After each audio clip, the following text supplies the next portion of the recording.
Hey, what's up? Now, in this lesson, we are to identify the niche people are promoting it like crazy and are guaranteed to be profitable. However, before we dive into these hot niches, let me tell you a story about a guy who wanted to create an info product for call center trainers. Now, probably because he's a call center trainer himself and he knows a thing or two about it. Now, the real reason why he wanted to create an info product is that he saw a gap in the marketplace, and he thought he was being smart about it. He saw a need, or so he thought, and capitalized on the fact that no one is offering this type of product in the market locally. Now, he's so convinced that he hit a jackpot that he can already visualize making a killing with this idea. Now, to cut it short, he got the product out and, of course, he patiently waited for sales to come in. But to his rude awakening, these people he's trying to market to don't want to buy his training courses at all or even invest in these things. Now he's confused. He's got a kick-ass product. He's the only one in the market. But why is there no one buying from him? Okay, and then he realized that call center trainers are already being trained in-house. So they're being trained for free by their own company. And that alone erases the need for his training course. Now, if there's anything I'd like you to take away from this story, is that marketers, as marketers, do not go reinventing the wheel. Marketers model from successful marketers and improve. Now you have to instill this in your brain that you can contend in competitive markets. You have your own style, there's only one you. Do not be afraid to share your own unique story with everyone else. Now he learned the hard way that if there are no people selling stuff on a certain niche, it's probably because it's not profitable and not because other marketers are just stupid to find it. Oh, and by the way, that guy was me. So that's why I don't want you to make the same mistake I did. I did something really stupid by not doing proper research before creating a product that took me almost 9 months to finish. That's 8 months and 16 days to be exact. Now, that's 9 long months down the drain, which I could have used to create other products that I know people would want. Now, what's the lesson you say? The lesson is you would want to look at niches that people are already promoting in. Now, I can't tell you how much easier it is doing it this way than trying to reinvent the wheel and pulling stuff up out of your hiney along the way. So how do you spot these niches, and to be more precise, what type of niches should you focus on? Now here are some high-profile niches that you can focus on and be entirely sure that it would make you money. Now we have 2 tiers. Under tier 1, we have relationship niche. That would include dating, marriage, parenting. We also have the health niche, which is weight loss, diet, cooking, healthy food, weightlifting. And the third one is the making money niche. That includes, of course, internet marketing, biz ops, MLM, finance, forex. Now those are your tier 1 niches. Now under tier 2, which is your passion niches, we have passion niches, expensive hobbies like dogs, the survival niche, the self-defense niche. Those are really passionate people.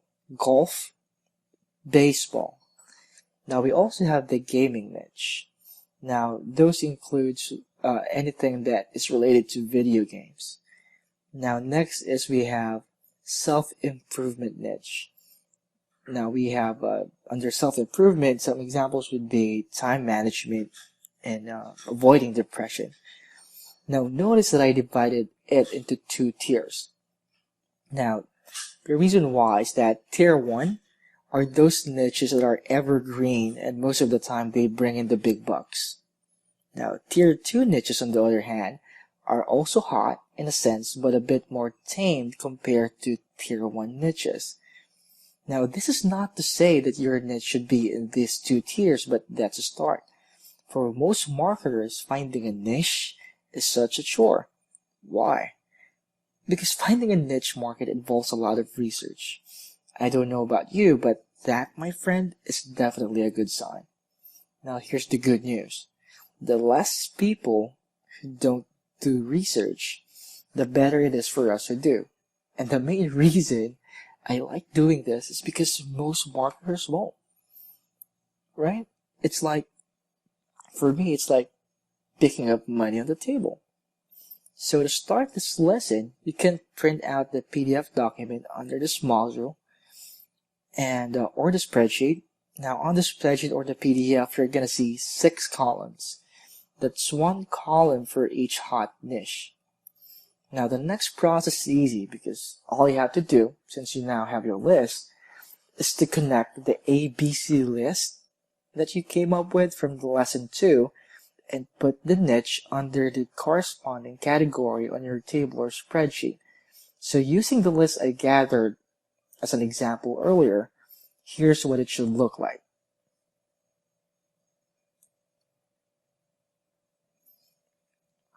Now, the tier 1 niches will be your utmost priority, followed by the niches listed as tier 2. Now, the niches that will not in any way fit into any of these hot niches will be the least of your priority. Now, judging by the hot niche columns and rating that I have for internet marketing, I can safely assume that it would be beneficial for me to go into the internet marketing niche. So in my case, the sub-niche that I chose for the internet marketing niche, which is traffic generation, is my best bet for profitability. Now, don't worry if it is a topic or the topic that you chose won't fall on any of these hot niche category, because it can still work out. We're just doing this because if any of your chosen niches fall under one of these categories, then you would know which niche market to focus on. Now, another thing you can do is to create an angle. What I mean is, our chosen niche may not always be black and white. Sometimes you have to create an angle to better fit your niche to one of these hot categories. Now, here's an example. Cooking. Now, I can create an angle in which cooking may be under the health niche, like how to cook for a better diet, or it may fall under the relationship niche, like how to cook for your boyfriend or girlfriend. Or I can have it angled on the self-improvement niche and create a product about what to cook for to lessen stress or what to cook for better stress management. Now the point is, you make your chosen interest fit virtually with any niche category. Clear? You get the idea, right? So take out your niche list and start identifying if it is one of those 6 power niches that like the one I showed you earlier. And remember, create an angle. Now on the next module, we're now going to learn how to identify if the market we have chosen is a profitable niche to be in. Now this is the step that most marketers neglect. That's why they are not seeing any profits.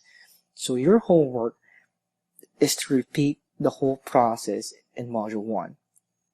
Now that you know how to go around it, you'll find it easier this time around, and you'll notice, seriously, you'll notice that you'll be uncovering more niches that you never thought in your first try. So see you in the next one.